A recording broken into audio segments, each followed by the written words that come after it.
Today we'll start with a new chapter, chapter number 1, real numbers. And the first thing is we are going to learn about Euclid's division lemma.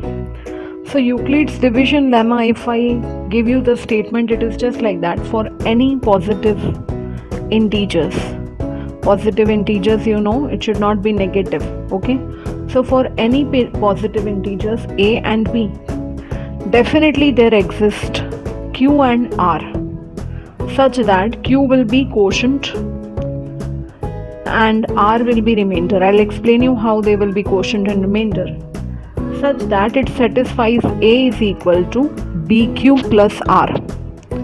Now if we see only a is equal to bq plus r, sometimes we may not understand.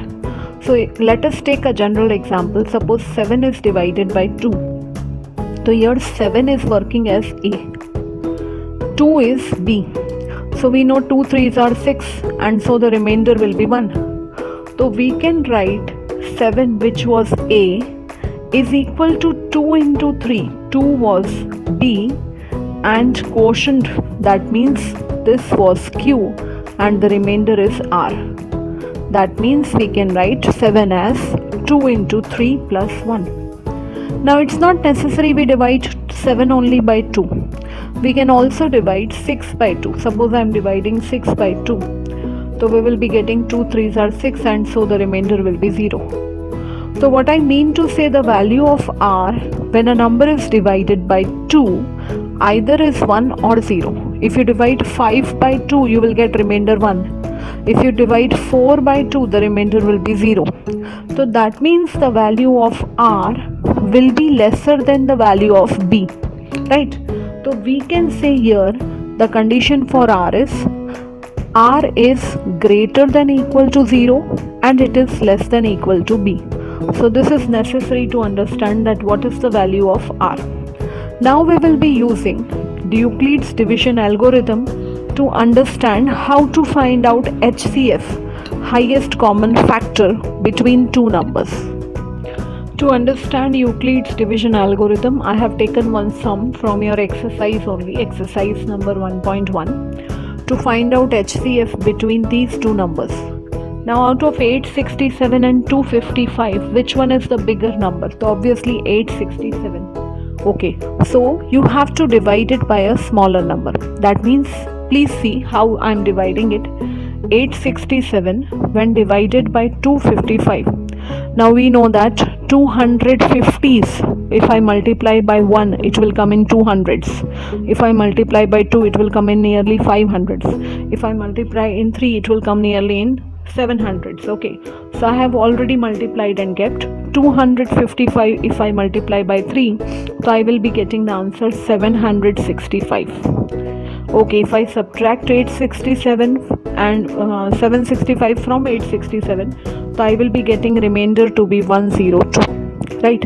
Now this remainder will work as dividend, and it will now divide 255. It is a continuous process of division. 102 is dividend now, or divisor now, and 255 is dividend. So we are going to divide 255 by 102. So it is quite obvious, 102 twos are, so it will be 204, right? So 55 minus 4 will be 51. So we will be having now the remainder to be 51. Now this remainder again will work as divisor, and it will divide the previous divisor, that is 102. So we all know 51 into 2s are 102. And so finally we will be getting the remainder 0. Okay, so that means you have to follow this rule till we get 0. This is only the method to understand. Actually we need to write in this way. 867 is equal to 255 into 3, which I told you was 765, plus 102, right? So that means this is the quotient, this is the remainder. Same way, now you bring this 255 here. 255 is equal to 102 into 2. 102 twos are 204, plus the remainder 51. Then again you will write 102 here. 102 is equal to 51 into 2 plus 0. So the last step, when you are getting remainder to be 0, Okay, so which was your divisor? So your divisor was the last remainder. That means 51 is your HCF. So we can write the highest common factor of 867 and 255 will be equal to 51. This is the method how to find out or how to follow Euclid's division algorithm. Now let us see what is the fundamental theorem of arithmetic. Fundamental theorem says that every composite number we can have 10, 20, all these are composite number. It can be expressed as the product of prime numbers.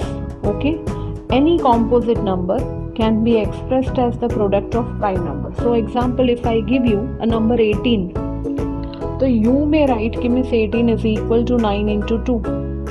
But it's not 9 into 2. We have to write as the product of prime numbers. So it will be written as 3 into 3 into 2. That means it is 3 raised to 2 into 2 raised to 1. Okay. So that means every composite number can be expressed as the product of its prime.